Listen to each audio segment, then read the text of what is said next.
dapetin tender yang 50 miliar gitu kan. Dia datang ke sana dan pasti itu korbannya keluarganya dia, anaknya, dan itu terulang sampai semua anaknya itu jadi korbannya dia, Bang. Ternyata memang banyak orang-orang yang berkecimpung di politik yang ada di Indonesia, Bang, untuk ritual di sana.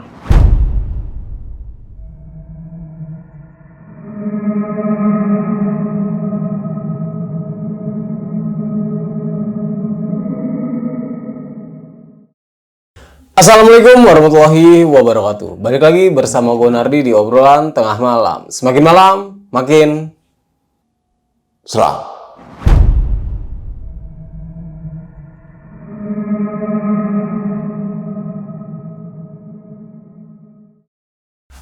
Oke nih sob, kali ini gue sudah kedatangan seorang narasumber yang memiliki cerita ketika ia mengantar salah satu bosnya ini melakukan pesugihan di salah satu daerah itu yang ada di bibir pantai nih. Gue nggak bisa menyebutkan secara spesifik tempatnya di mana. Karena bosnya ini ingin menjadi anggota dewan di pemerintahan.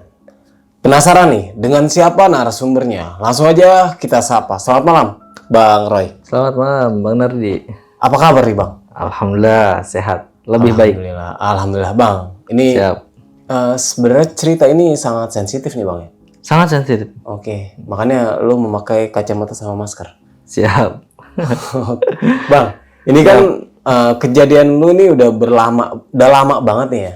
Beberapa tahun ke belakang lah. Iya, beberapa tahun ke belakang. Dan di beberapa hari ini tuh sangat viral tentang pemberontakan apa ya bisa dibilang ke anggota DPR nih, Bang. Betul. Sama percis apa yang nanti bakal lu ceritakan. Kurang lebih ada hal-hal yang nyerempet ke situ, Bang. Oke. Ini tujuan awal kan bos lu ini nggak ada niatan untuk masuk ke anggota parlemen nih. Tidak ada. Nggak ada sama sekali. Karena lu saranin jangan tanggung-tanggung. Iya. Masuk aja ke DPR. Iya, betul. Saya yang nyeletuk seperti itu. Oke. Dan akhirnya masuk nih. Akhirnya masuk dan jadi, Bang. Di daerah mana? Salah satu wilayah di Jawa Barat lah. Jawa Barat. Jawa Barat. Oke, berarti kalau Jawa Barat kerjanya di Jakarta juga? Di Jawa Barat dong. Oh, Jawa Barat ya, berarti Iya. bukan di Jakarta ya? Bukan, Jakarta kan DKI, Bang. Oke. Ini parah sih nih, pesugihan ini rela menumbalkan keluarganya nih. Betul. Sampai meninggal. Semua meninggal. Wah, Anaknya. kacau sih. Wah, ini mah udah serakah lillahi ta'ala nih, Bang, jatuhnya. Udah gelap mata lah, Bang. Iya. Saya bilang. Oke, Bang, mungkin ditahan dulu nih untuk ceritanya. Siap. Nah, buat kalian semua nih yang penasaran dengan ceritanya seperti apa, kalian bisa tonton video ini sampai habis. Dan buat kalian nih, jangan lupa subscribe, like, dan nyalakan tombol hype-nya agar kalian gak ketinggalan video-video terbaru dari obrolan tengah malam. Buat kalian juga yang ingin menjadi narasumber di obrolan tengah malam ini, kalian bisa langsung aja klik atau chat WhatsApp yang ada di bawah sini nih. Nanti semuanya gue taruh di deskripsi. Bang Roy, sudah siap? Siap, Bang. Obrolan tengah malam? Kita mulai.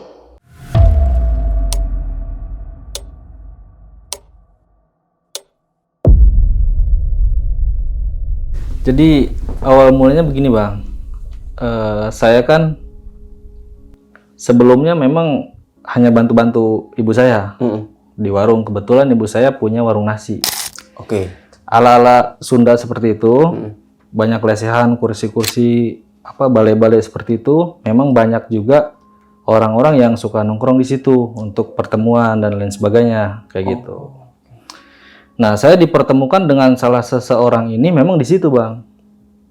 Yang notabene beliau itu dulunya ya orang biasa, hanya pemain maklar-maklar tanah yang di kampung gitu. Sehingga dia lewat jalur pesugihan sukses sekarang jadi anggota DPR di salah satu wilayah di Indonesia.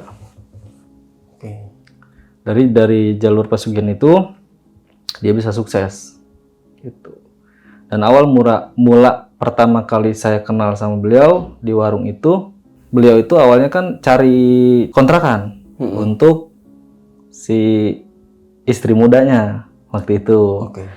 Kebetulan memang ada saya, waktu itu saya antar cari kontrakan dan dapatlah. Akhirnya dari situ kita nyambung bang, ngobrol-ngobrol, bahkan dia sering main dan lain sebagainya gitu kan.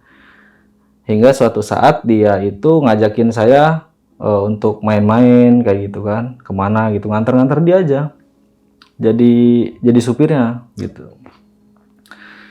Dia itu tiap ada keperluan itu selalu datengin orang-orang yang menurut dia bisa ngebantu dari segi spiritual atau dari segi magic ya, dalam hal bisnis dia, urusan-urusan dia itu dia selalu mengkait-kaitkan dengan hal-hal supranatural bang. Oke. Padahal saya notabene tidak mengerti akan hal-hal itu. Saya tuh orangnya berpikirnya logis gitu ya, nggak pernah paham yang tentang perdukunan dan sebagainya. Saya tuh nggak paham sama sekali. Tapi semenjak saya kenal sama dia, saya jadi paham gitu.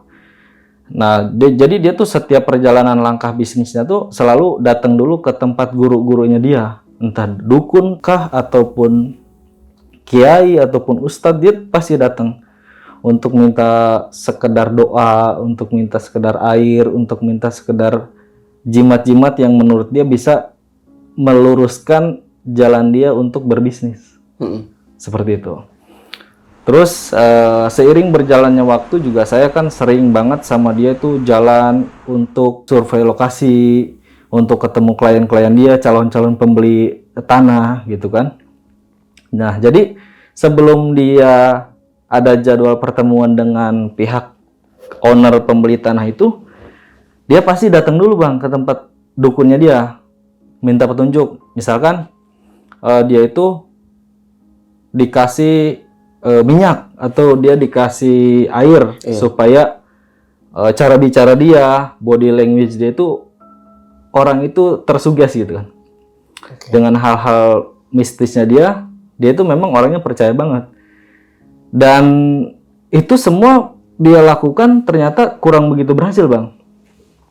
Kurang begitu berhasil karena menurut saya alangkah baiknya mending sekalian pesugihan deh, saya bilang kayak gitu kan. Jadi awal mula saya menyarankan seperti itu tuh karena saya iseng-iseng suka lihat media sosial dan lain sebagainya gitu kan, banyak orang yang sukses dari jalur pesugihan.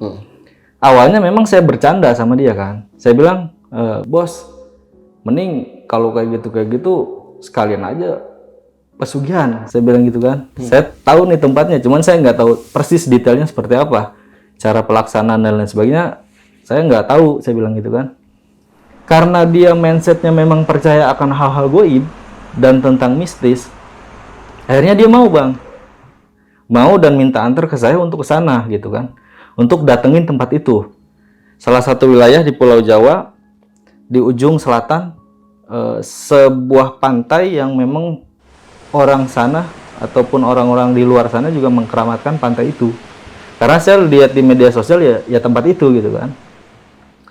Nah, awalnya sebelum dia punya cita-cita untuk menjadi seorang anggota DPR, dia tuh hanya berawal dari cita-cita dia itu ingin menjadi seorang kepala desa. Atau bahasa keren sekarang mungkin lurah ya.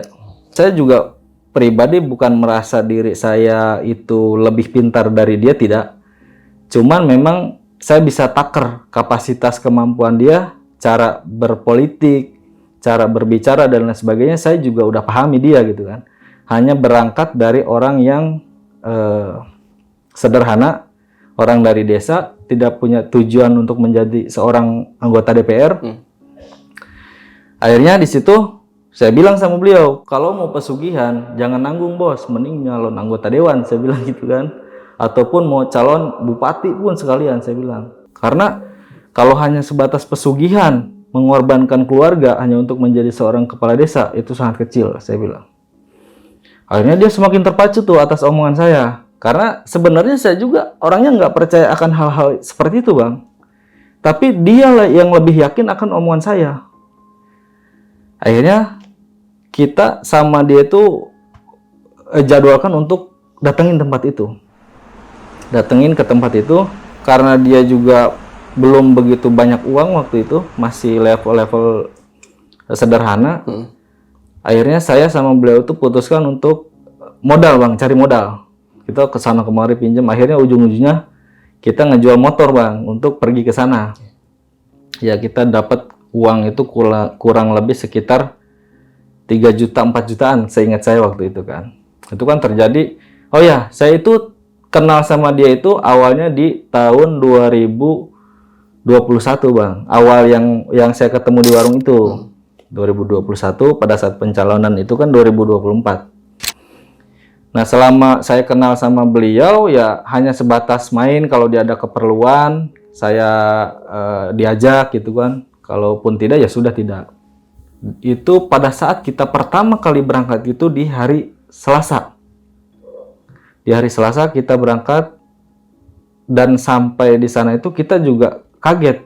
Ternyata di sana itu ada waktu di mana orang itu, bahasa orang Jawa Tengah bilang melek bang. Apa itu? Melek itu jadi orang seharian atau semalaman itu hanya memandangi pantai dan nggak tidur. Dan itu banyak dari kota-kota manapun melakukan ritual seperti itu. Dan di sana sudah lumrah terjadi, atau hal-hal yang seperti itu mereka anggap ya sudah biasa. Orang sana juga udah paham gitu kan. Adanya ritual-ritual seperti itu. Dan kita ke sana itu hanya sebatas pengen tahu awalnya kan. Kita juga tidak punya tujuan untuk kuncennya siapa, dukun yang akan kita datengin siapa, itu kita nggak tahu bang. Kita hanya berangkat berdasarkan yang saya tahu di media sosial awalnya gitu kan. Karena semangat dia yang tinggi dan tekadnya mungkin juga sudah bulat gitu kan. Karena selama mungkin dia berbisnis tahun-tahun belakangan ini, datang ke guru, datang ke dukun, datang ke apapun itu yang dia datengin, tempat-tempat keramat, hasilnya masih kurang memuaskan menurut dia. Karena hasil bisnis dia pun ternyata nggak terlalu berhasil gitu. Paling hanya sekedar buat makan dan operasional dia sehari-hari gitu. Nggak yang seperti sekarang setelah pesugihan dia bahkan punya aset miliaran gitu. Akhirnya kita itu datang ke salah satu tempat istirahat di sana seperti lesehan. Kita ngobrol sama pemiliknya, kebetulan juga ada tukang parkirnya di situ. Memang dia tanya, ada tujuan apa mas ke sini? Oh tidak pak, kita pengen tahu aja tempat ini seperti apa gitu kan. Akhirnya orang tersebut bilang kalau misalkan mau ada tujuan, mari saya antar, monggo saya antar, dia bilang seperti itu kan.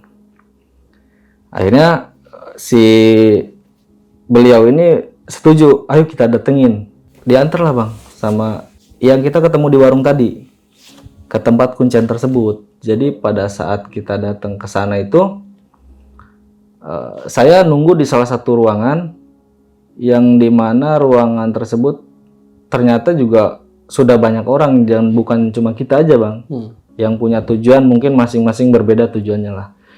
Dan beliau ini masuk ke salah satu ruangan yang memang itu private ya, dan saya pun nggak boleh ikut ke dalam, dan saya juga nggak tahu apa yang mereka bicarakan.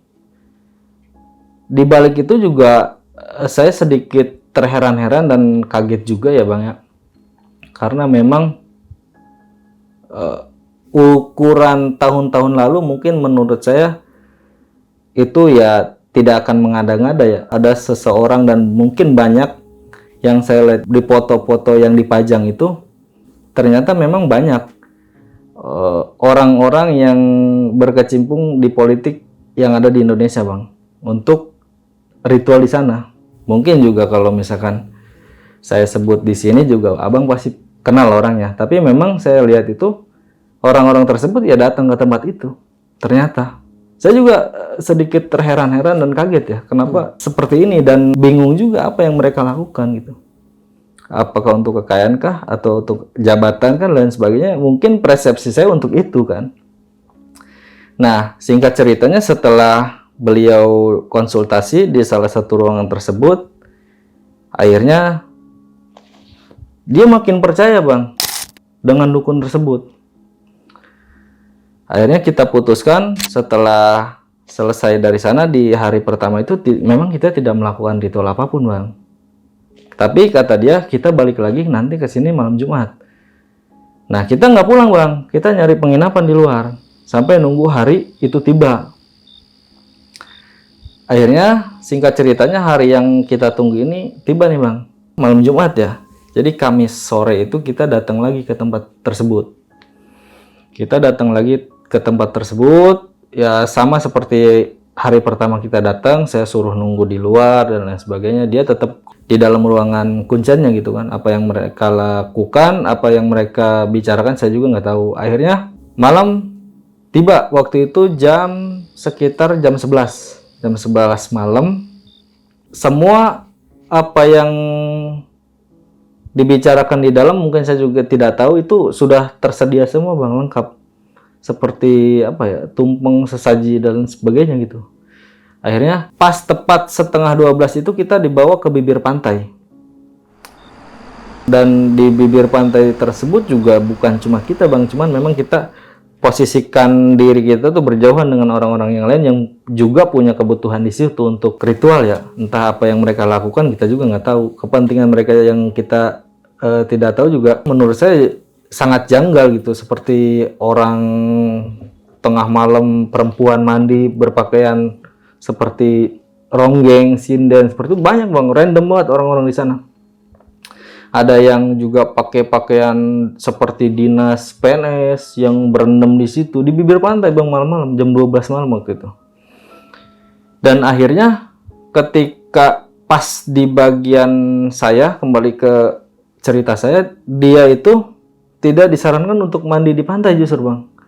Dia hanya disarankan untuk ngelarung apa yang udah disiapkan. Akhirnya sesaji yang kita bawa dari rumah kuncennya tersebut dilarung Bang, ke tengah laut. Dilarung. Setelah itu melarung, dia itu diperintahkan sama si kuncen itu dari bibir pantai itu sampai ke tempat larungan itu harus 7 langkah.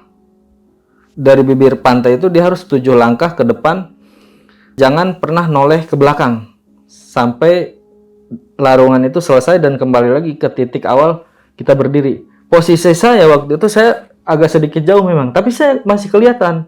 Walaupun itu pada malam hari, tapi samar-samar itu saya lihat dan diterangi oleh cahaya alam aja sih Bang, alam malam hari gitu. Memang tidak ada lampu, tidak ada apa gitu kan. Akhirnya saya lihat ritualnya itu dia jalan ngasih larungan dan balik lagi sama dengan 7 langkah sampai dia ketemu lagi di mana si kuncen tersebut berdiri. 7 langkah dari larungan tersebut balik lagi ke tempat awal. Selesai ritual itu, akhirnya kita sama si kuncen itu kembali lagi ke rumahnya sampai pagi. Di sana ya ngobrol senda gurau sama tamu-tamu kuncen tersebut yang lain. Ada yang dari Jakarta, ada yang dari luar pulau lah Bang, yang ada di Indonesia ini kan. Banyak ternyata memang, mungkin karena sugesti mereka juga percaya ya apa yang ditanamkan oleh si kuncen tersebut gitu kan. Karena juga di balik itu secara real nyata yang saya lihat dengan mata kepala saya sendiri, ya banyak foto-foto pejabat, banyak foto-foto sekelas-sekelas pejabat tinggi lah Bang ya. Saya bilang pejabat tinggi ya, karena memang orang-orang ini memang menduduki salah satu parlemen penting lah di negeri ini. Datang ke situ nemuin kuncen itu dan ada fotonya sama dia Bang. Ada fotonya sama dia. Semua ada fotonya. Saya juga mengenal sebagian orang yang ada di negeri ini dan ada di situ memang orangnya. Apa yang mereka lakukan saya juga tidak tahu. Yang jelas saya sempat nanya ke centeng dukun tersebut karena banyak orang yang suka ngasih kopi apa segala macam. Penjamunnya lah ya. Kalau menurut saya, dia bilang ya memang banyak pejabat sering ke sini. Bahkan ketika mereka sudah jadi pun masih sering ke sini untuk ketemu sama mbah ya. Bisa dibilang mbah kalau dia bilang mbah gitu. Dan itu real Bang, kalaupun emang menurut saya itu foto editan, saya juga paham kan Bang, editan atau bukan sangat beda gitu kan. Dan itu real adanya memang foto asli, pejabat datang ke situ dan menurut saya mungkin ya pasti mereka melakukan ritual hal yang sama mungkin. Entah itu demi jabatan, entah itu demi hal-hal yang menurut dia menguntungkan untuk pribadinya ya. Apapun itu saya tidak tahu yang mereka lakukan, yang jelas saya melihat itu. Singkat cerita pagi tiba Bang, kita juga putuskan untuk pulang waktu itu.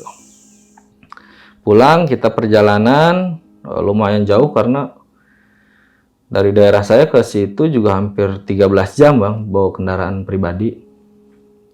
Di perjalanan tidak ada hal-hal yang aneh menurut saya.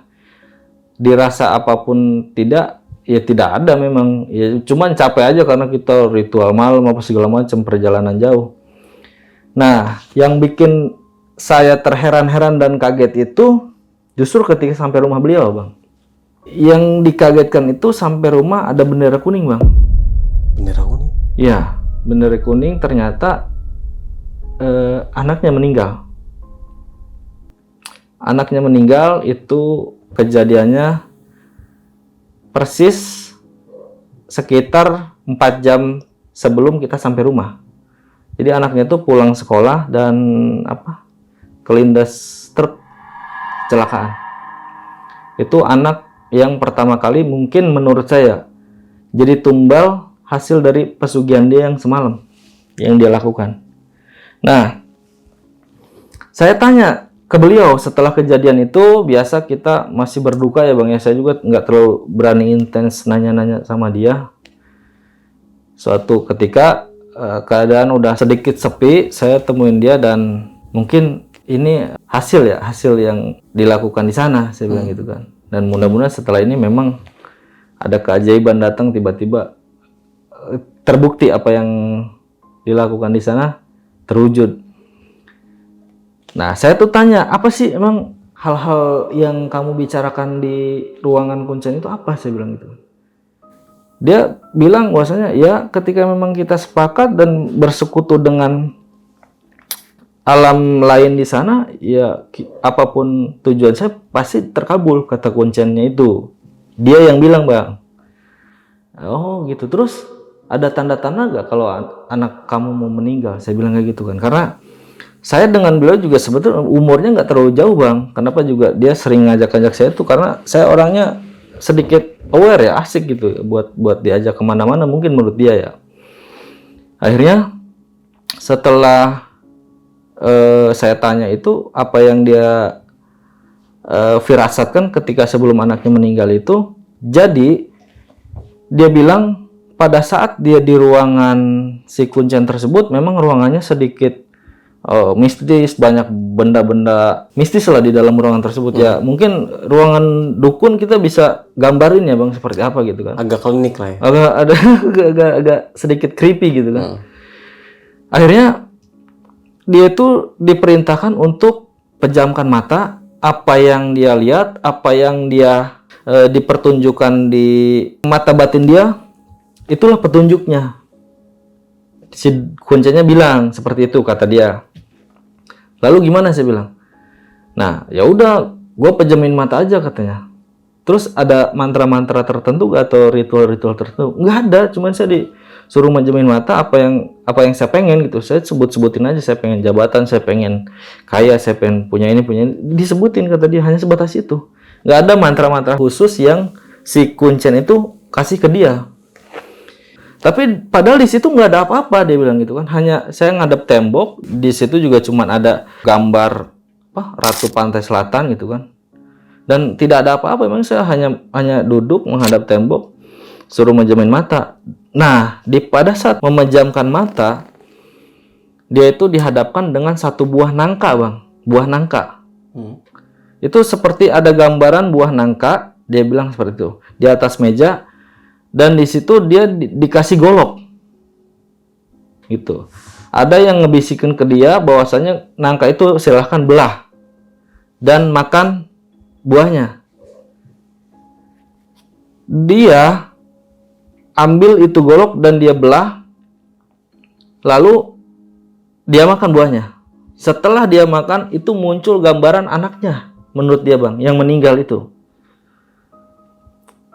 Terus saya bilang, anak kamu ngucap apa atau ada gambaran apa? Enggak, anak saya cuma dada-dada aja kan. Kayak saya sambil senyum aja gitu, kata dia gitu kan. Oh, berarti pertanda itu kalau misalkan anak kamu diambil, saya bilang gitu. Ya mungkin seperti itu, karena dia udah berani menceritakan seperti itu karena udah perjalanan 7 hari dari kematian anaknya Bang. Gitu. Nah, di sini Bang yang paling spesial menurut saya yang harus saya bicarakan ya di channel ini. Setelah kejadian anaknya meninggal, itu mulai ada tanda-tanda membaik Bang dari segi ekonomi dia. Itu dia kan bisnisnya jual beli tanah ya. Di bidang konstruksi pembangunan perumahan dan lain sebagainya dia berkecimpung kontraktor lah, bisa bilang kontraktor. Udah mulai ada tanda-tanda kemajuan karena dia dapat tender, dapat proyek gitu kan. Udah mulai stabil lah ekonominya. Bahkan rumah, kendaraan dan lain sebagainya juga dia udah bisa mulai beli gitu, yang agak bagusan dari yang sekarang. Karena yang sekarang dia punya ya, waktu kita ke pantai itu juga mobilnya hanya biasa Bang, mobil sedan tua kan. Itu sudah mulai membaik. Saya bilang, ini Abang jadi nggak nih? Saya bilang mau nyalon kepala desa. Jadi, pasti jadi. Dia bilang kayak gitu kan. Saya bilang nanggung amat Bang, mending nyalon anggota dewan aja sekalian di DPR. Saya bilang duduk, pasti tembus. Saya bilang gitu kan. Karena kepolosan dia yang notabene orang daerah, yang sekolahnya pun mohon maaf ya Bang, yang mungkin nggak nyampe S1 menurut saya kan. Akhirnya dia mau Bang, mau untuk maju pencalonan anggota legislatif di DPR. Padahal dari basic dia aja dia nggak tahu orang-orang partai, dia nggak tahu caranya masuk partai seperti apa gitu kan. Itu semua Bang saya yang kasih petunjuk ke dia. Dari yang saya suruh melakukan pesugihan, dari yang saya suruh nyalon anggota DPR dan lain sebagainya, itu inisiatif saya. Padahal saya itu cuma bercanda sama dia. Nggak yang benar-benar serius ngedorong dia supaya ngikut kompetensi pencalonan DPR gitu kan, ataupun dia pencalon kepala desa. Nggak ada inisiatif sama sekali, cuman saya tuh hanya sebatas bercanda sama dia dan dia nanggepinnya serius ternyata gitu kan.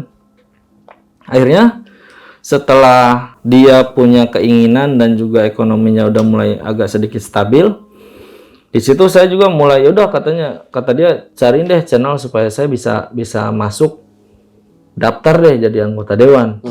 Terlepas mau menang mau kagak terserah, dia bilang gitu kan. Akhirnya saya bantu cari Bang, kebetulan juga saya ada kenalan orang partai. Akhirnya saya tanya-tanya mekanisme gimana dan lain sebagainya. Kita ikutin semua mekanismenya, step by stepnya kita ikutin.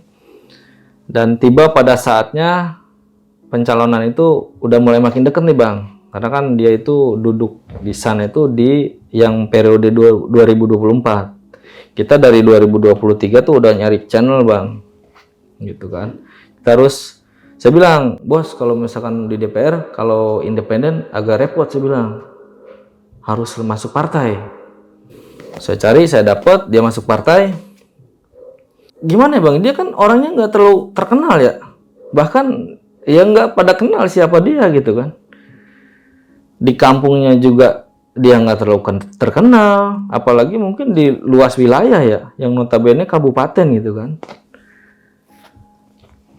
Akhirnya yang saya pahami dan pelajari ternyata bukan berdasar pada pemilihan suara ternyata Bang, berdasar pada siapa yang banyak duit itu yang jadi. Poinnya di situ sih Bang. Saya juga nggak berani menceritakan lebih ya tentang dalam isi yang sebenarnya politik di Indonesia. Padahal saya sangat mengetahui Bang setelah saya terjun. Akhirnya sebelum dia melakukan daftar sebagai calon, kan ada tahap daftar dulu ya Bang, administrasi dan sebagainya. Di situ juga ijazah juga saya yang bantu untuk siapkan. Dia juga kuliah cepat lah, ada kuliah cepat, saya juga ada kenalan dosen, dia bisa kuliah cepat langsung jadi sarjana gitu Bang. Akhirnya dia punya inisiatif, kita datang lagi ke sana, datang lagi Bang, kita ke Jawa Tengah, nemuin kuncian tersebut bahwasanya dia punya tujuan mau nyalon anggota DPR. Singkatnya seperti itu Bang. Mungkin apa yang dia sampaikan juga sama di dalamnya, karena setiap datang ke situ orang yang tidak berkepentingan nggak boleh masuk, mau dia siapapun keluarganya, cuma orang inti yang melakukan ritualnya di situ. Ini obrolan setelah dia keluar ya Bang ya, yang saya tangkap dia pengen nyalon anggota DPR di daerah dia. Dan saya harus jadi, dia bilang. Dan si Kuncen menjaminkan dia jadi. Cuman lagi-lagi tetap ada yang harus dia korbankan. Ada yang harus dia korbankan, ada yang harus dia penuhi, mahar dan lain sebagainya. Akhirnya kembali Bang melakukan ritual hal yang sama seperti yang pertama. Nah, kembali mungkin perjanjian itu harus ada korban, gitu kan. Sebelum dia jadi pun terjadi lagi Bang korbannya, dan masih satu darah daging dengan dia. Anaknya lagi yang kena Bang, karena untuk dia itu kan punya anak tuh 4. Yang meninggal kemarin itu, yang sebelum dia sukses di usahanya dia, itu anaknya yang laki-laki Bang, yang nomor pertama yang paling tua. Dan yang kedua itu perempuan yang paling kecil, anak bungsunya yang meninggal. Akhirnya setelah kejadian anaknya meninggal itu dia juga sudah biasa aja gitu Bang, nggak menimbulkan kesedihan, nggak seperti yang pertama gitu kan, karena mungkin dia udah tahu apa yang terjadi atas ulah dia sendiri gitu. Jadi dia tidak ada rasa penyesalan menurut saya, udah gelap lah matanya, udah dipenuhi dengan ambisi yang berlebih gitu kan. Jadi apapun itu yang berhubungan dengan darah dagingnya dia, ya dia nggak terlalu menyesali. Akhirnya kehendak dukun-dukunnya juga yang ikut serta di dalam hal-hal seperti itu, dia ditakdirkan jadi Bang. Jadi duduk di DPR. Ya setelah dia jadi pun nggak berhenti sampai di situ Bang. Dia semakin beringas, semakin takabur, semakin jumawa, semakin bertingkah lah. Bahkan kejadian-kejadian mistis juga udah mulai banyak terjadi di rumahnya, karena waktu yang pertama itu, waktu yang dia untuk usaha itu nggak terlalu banyak gangguan-gangguan aneh Bang di rumahnya. Saya juga kan sering nginep di rumahnya kan. Kalau sekarang tuh udah semakin nyata Bang. Jadi hal-hal aneh yang nggak masuk logika itu terjadi di situ Bang. Kayak di kamar mandi. Itu istrinya cerita ke saya, karena saya sering ke situ juga, saya tuh sebenarnya udah seperti dianggap keluarganya sama dia kan. Istrinya cerita bahwasanya ini ular masuk dari mana ke kamar mandi, sedangkan rumah dia tuh rapat Bang. Itu ular gede banget, ular hitam, dan kebetulan waktu ular itu ada, si bos saya ini udah nggak ada, posisinya lagi di luar, tapi saya ada di rumahnya. Nah pada saat istrinya teriak-teriak, saya lari ke belakang, dan si bibinya juga ikutan turun dari atas Bang. Kita semua ngelihat itu ular. Ada saksi nyatanya si bibinya, sampai dia ketakutan kan, perempuan kan.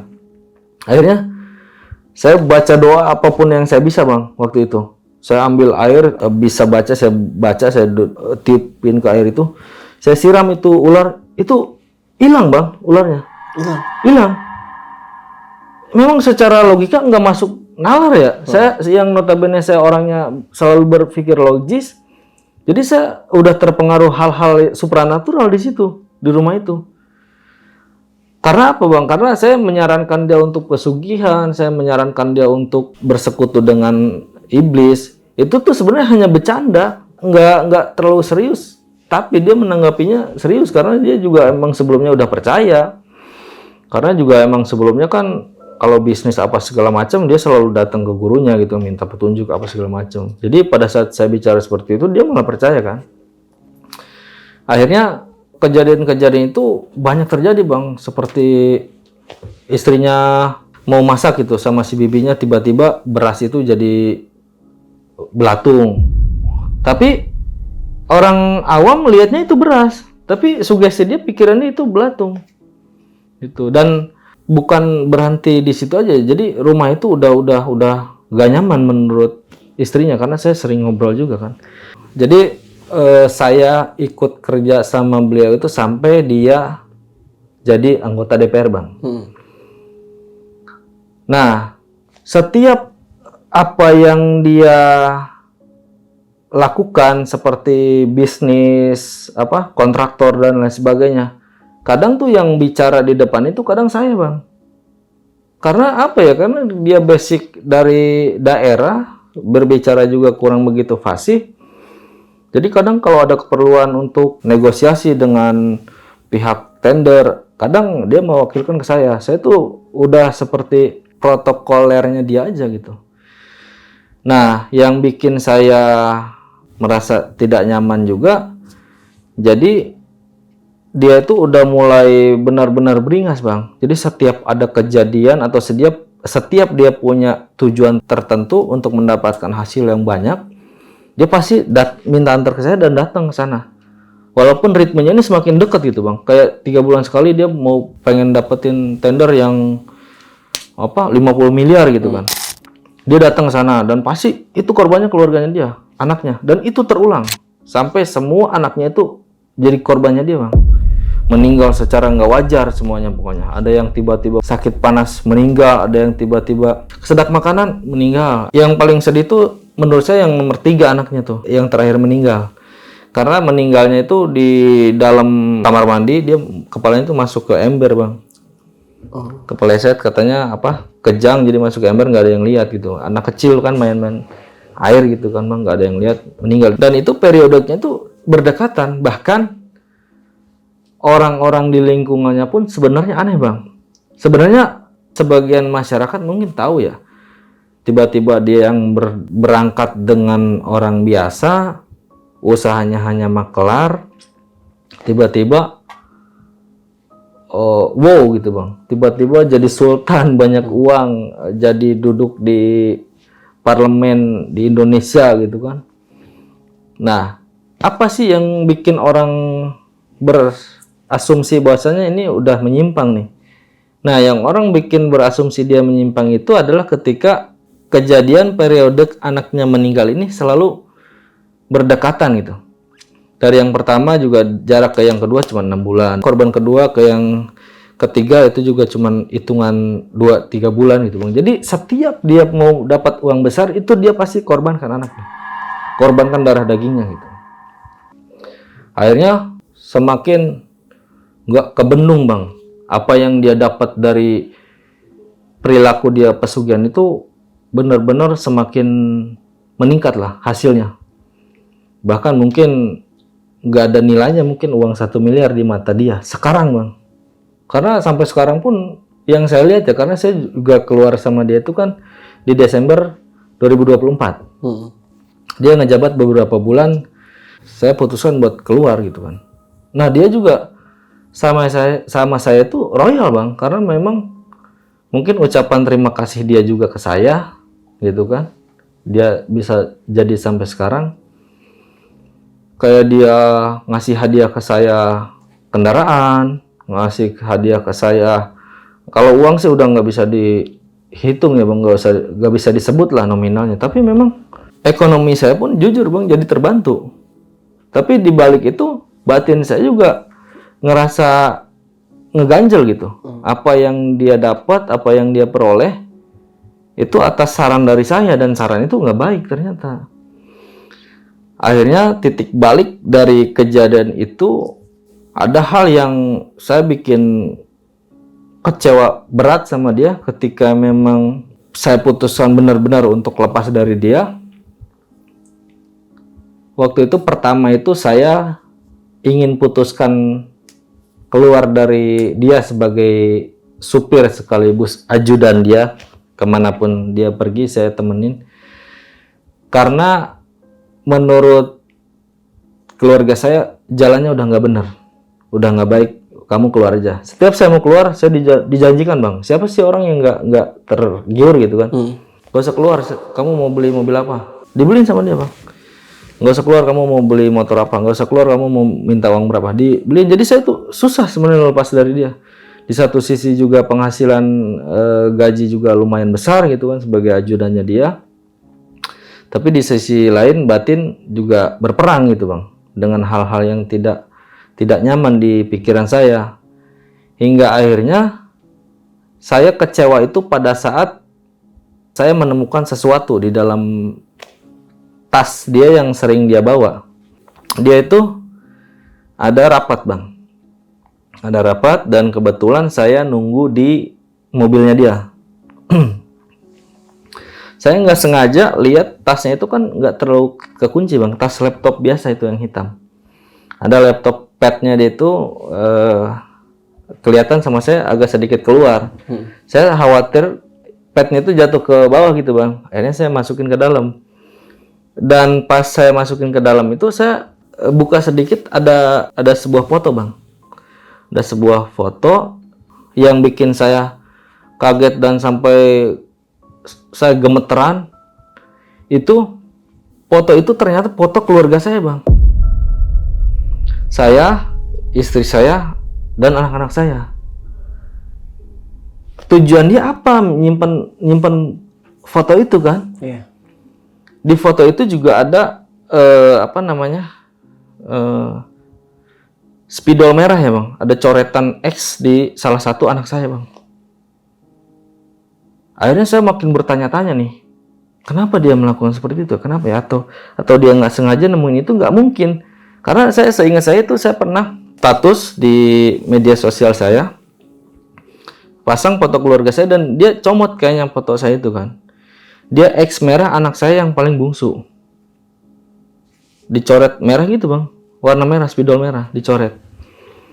Dan setelah saya nemuin itu, ternyata foto itu saya tahu mau dia bawa ke ritual lagi, Bang. Bahkan dia mau ngorbanin saya. Ternyata saya nggak mau kalah start dengan dia. Pasti dia bawa ke sana kan. Akhirnya foto itu saya ambil, Bang. Ya kalau logika saya mungkin kalaupun saya ambil nanti juga dia pasti bikin lagi gitu kan, buat dibawa ke kunciannya kan. Akhirnya saya minta petunjuk ke keluarga saya. Ya udah kamu buru-buru, katanya nggak usah, pokoknya udah kamu langsung keluar.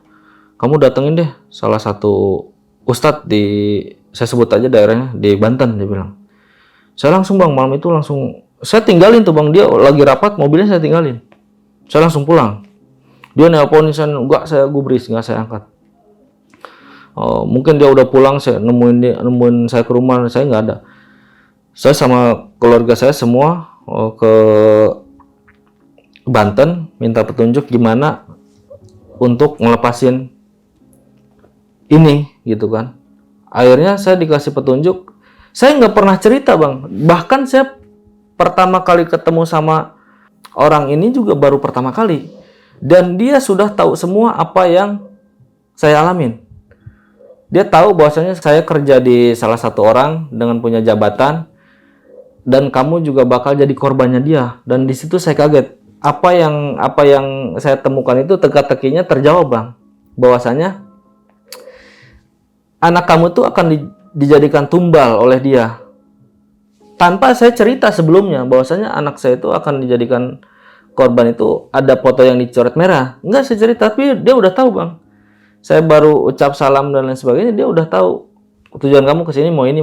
Menurut saya sih mungkin beliau karena saya bisa dibilang ahli agama gitu ya mungkin. Jadi insting dia mungkin tajam ya, Bang. Jadi saya sebelum cerita pun dia sudah tahu gitu kan. Tanpa juga yang lain juga ngasih tahu, enggak, Bang, enggak ada yang ngasih tahu. Memang batin dia sedikit sensitif, dia bilang gitu kan. Setiap ada tamu yang datang ke situ dia pasti tahu problem permasalahannya gitu kan. Akhirnya saya diperintahkan untuk menabur garam, Bang. Jadi garam yang besar-besar itu, garam kasar gitu. Dikasih saya sama dia tuh sampai 2 pak gitu kan. Saya yang notabene tadinya nggak percaya mistis jadi percaya, Bang, sekarang. Saya nabur-nabur garam itu di rumah supaya tidak terjadi apa-apa kan. Saya berharap seperti itu. Gimana pun caranya saya terhindar dari apa yang akan dia perjanjikan gitu kan. Walaupun di balik itu juga saya sholat taubat dan lain sebagainya untuk bisa lepas dari itu, Bang. Tetap saya dari manapun petunjuk orang-orang saya lakukan untuk menghindar dari hal itu. Bahkan saya juga bilang sama bos saya ini bahwasanya saya kecewa apa yang dilakukan. Ternyata saya langsung tembak ke dia, kamu juga tumbalin keluarga saya. Dan dia nggak ngaku awalnya bang, tapi semua sudah terbukti. Dan yang bikin saya tercengang itu setelah saya pulang dari Banten beberapa hari kemudian, karena saya udah nggak aktif sama dia, saya banyak di rumah. Itu kejadian siang hari bang, siang hari, bayangin, siang hari di pelapon rumah saya itu seperti ada apa, ada benda jatuh gitu bang, sampai kayak pelapon putih ya bang ya. Jadi kayak hitam gitu bang, kayak kena air gitu, kena air rembesan gitu kan. Tiba-tiba itu, padahal ya rumah saya nggak bocor gitu kan. Akhirnya saya suruh tetangga saya, kebetulan dia tukang bangunan, saya suruh cek ada apa. Takutnya binatang gitu apa mati gitu bang. Ternyata dia nemuin seperti kain hitam dibungkus apa, diikat pakai tali. Jadi talinya itu terbuat kayak dari bambu gitu bang, tali bambu gitu kan. Saya nggak berani buka bang, takutnya ini apa gitu kan. Saya karena udah punya feeling pasti ini kiriman teluh ya, atau santet dari dia supaya keluarga saya jadi korban pesugihannya dia gitu kan. Jadi korban pesugihan bos saya ini. Akhirnya saya bawa bang ke, bisa dibilang guru saya lah ya. Jadi dia udah jadi guru saya anggap. Akhirnya saya bawa ke sana. Tiba-tiba dibuka itu persis bang, ada 4 seperti boneka pocong-pocongan, itu ada 4. Dan yang 2 kecil. Dan yang kecil itu yang 1 memang dicoret merah, persis seperti foto yang saya lihat. Coretannya itu apa, tinta spidolnya itu seperti tinta, bukan tinta, seperti darah juga bukan darah, yang jelas coretan merah bang. Dibuka di sana dan sampai boneka-boneka tersebut kita bongkar gitu isinya apa, dan ternyata isinya cuma tanah bang. Guru saya juga nggak tahu itu tanah apa gitu kan. Yang jelas isinya cuma tanah. Dan persis seperti susunan keluarga saya.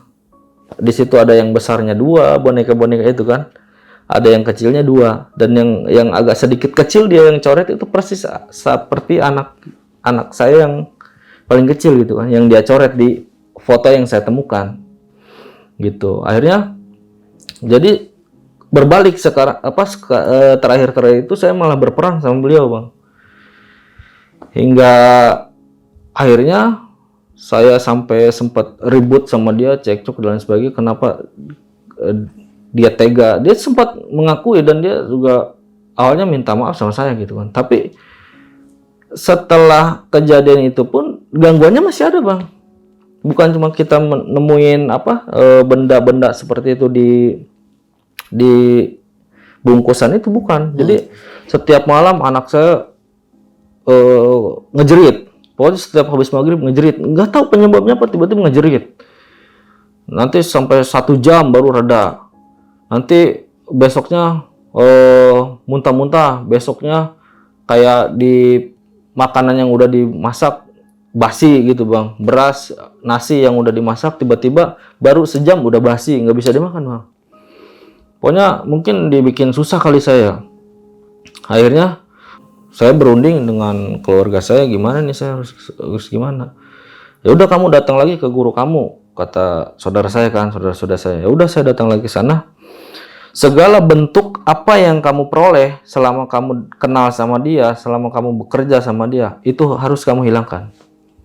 Akhirnya mobil, kendaraan lain sebagainya itu saya jual bang, karena saya nggak mau masih ada apapun yang ada hasil pemberian dia harus dihilangkan. Akhirnya apa yang pernah saya makan gimana, saya bilang, saya tanya.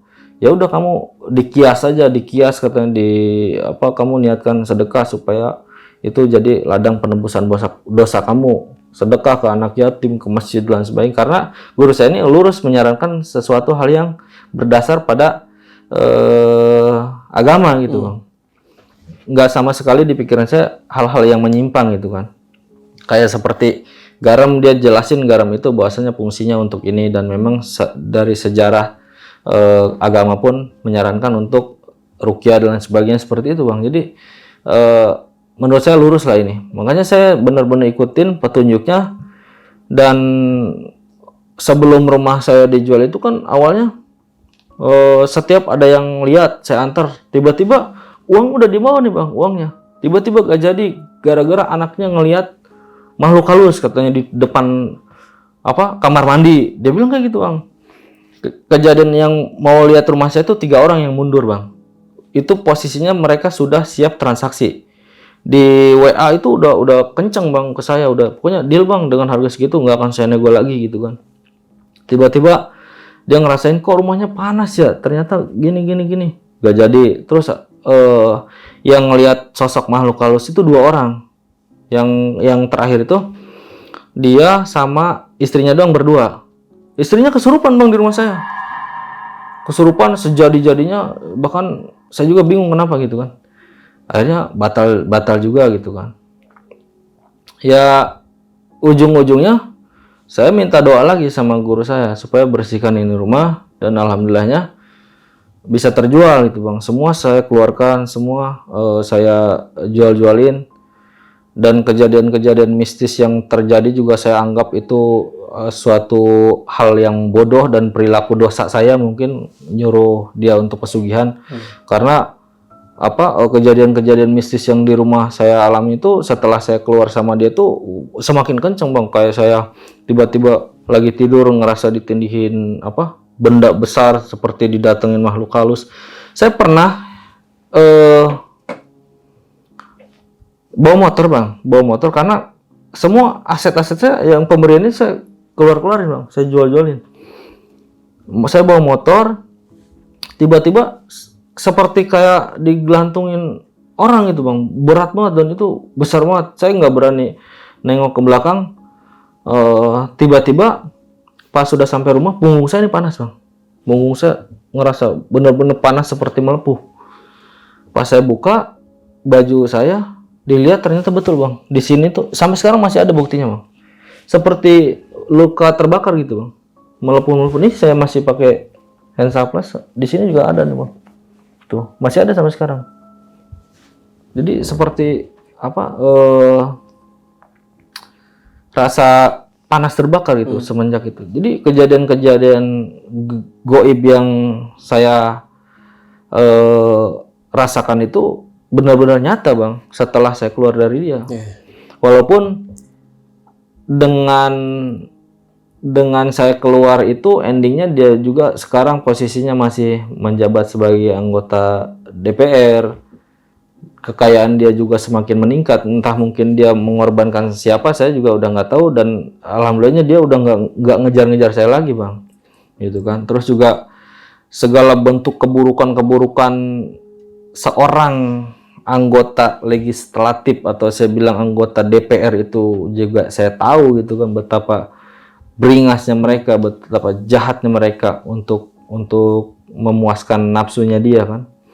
Dari segi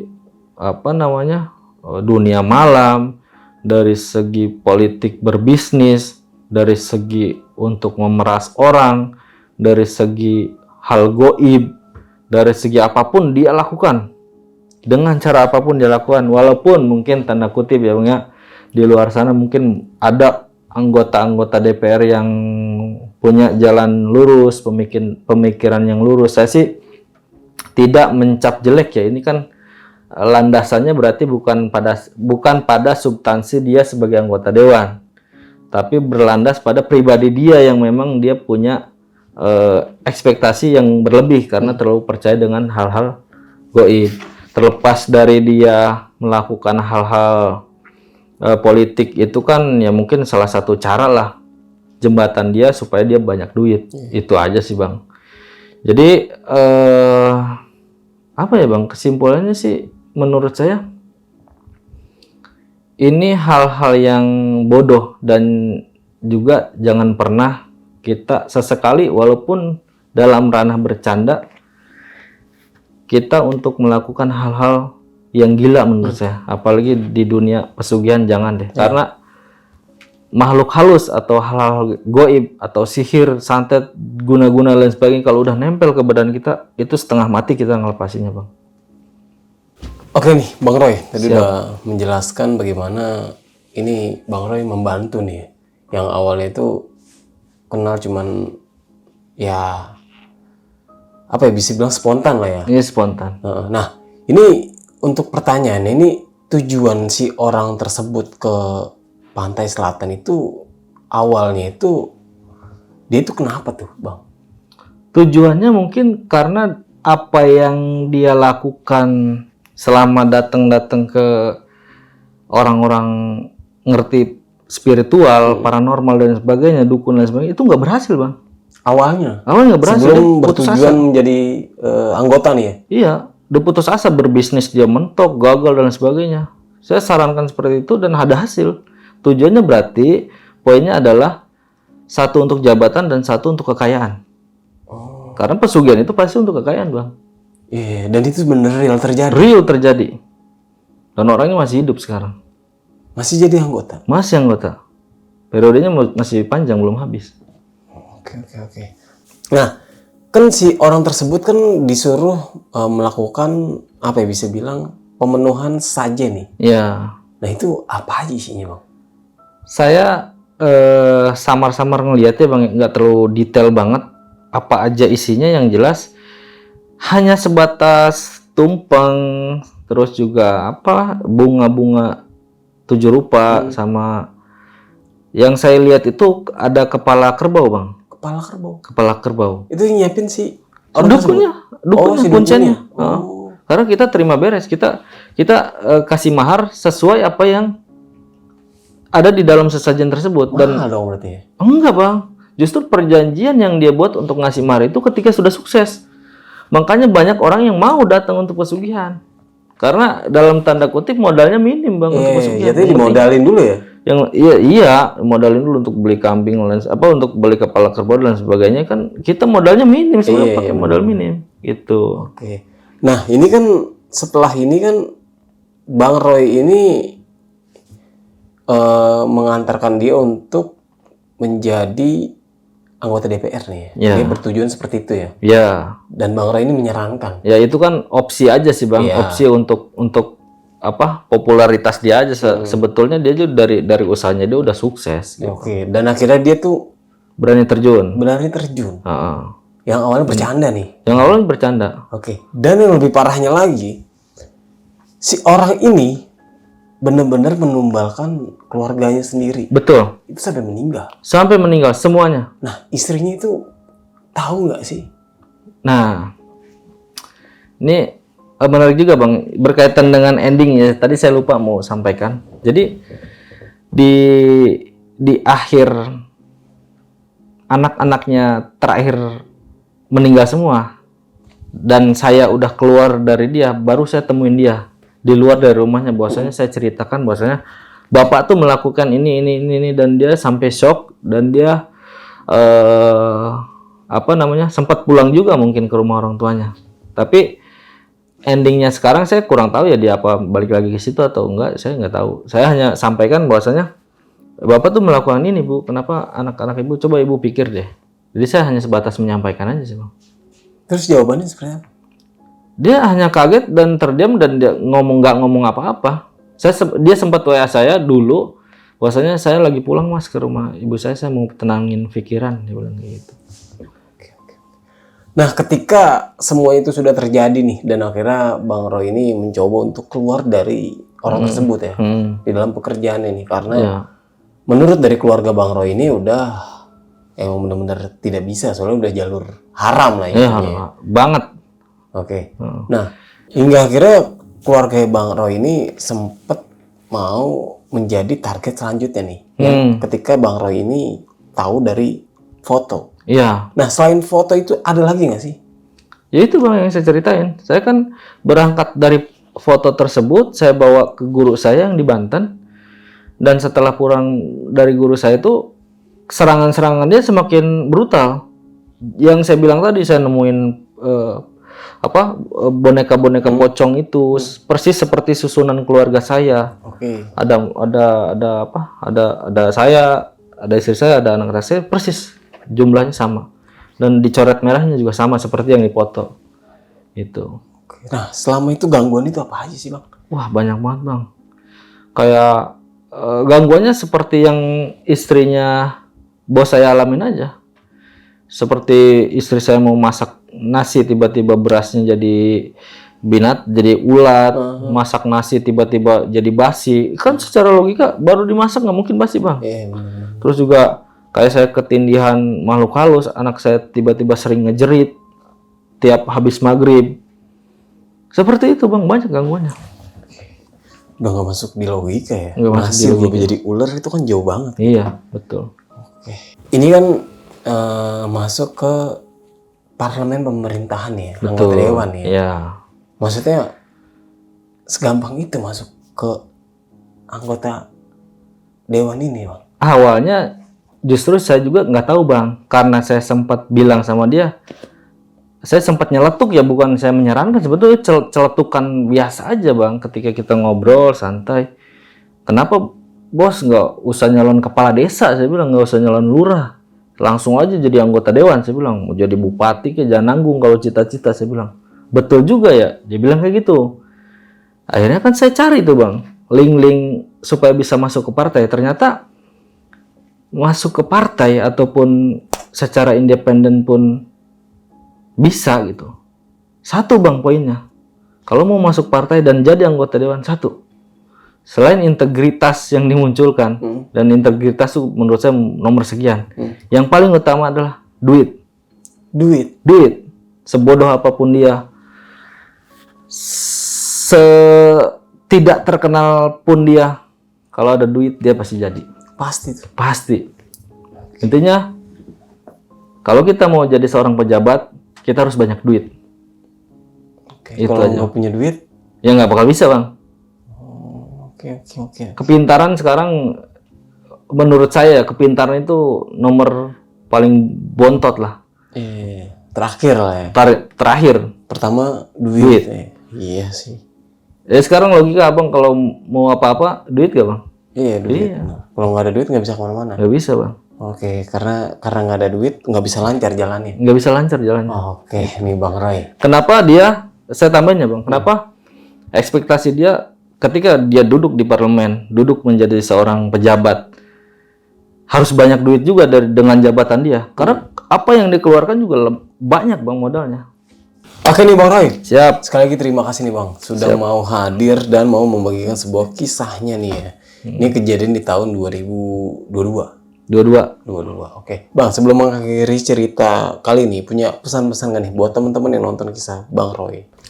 Jadi buat teman-teman yang sekarang di luar sana, pemirsa setia channel ini, saya sih menyarankan bekerjalah yang benar, jangan sampai kalian salah jalan, dan bergaulah dengan orang yang tepat menurut saya. Oke. Itu aja sih Bang, nggak banyak pesan-pesan yang ingin saya sampaikan. Intinya hindari hal-hal yang goib, hindari hal-hal yang mistis, pesugihan, santet dan sebagainya, penglaris dan sebagainya, itu hindari.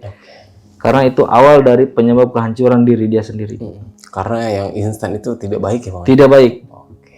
Berarti Indomie juga tidak baik? Indomie baik kalau lagi nggak punya uang. Oke. Oke Bang, sekali lagi terima kasih nih Bang. Terima kasih Bang. Oke, mungkin itu aja. Gue Nardi pamit undur diri. Sampai jumpa di video-video selanjutnya. Wassalamualaikum warahmatullahi wabarakatuh.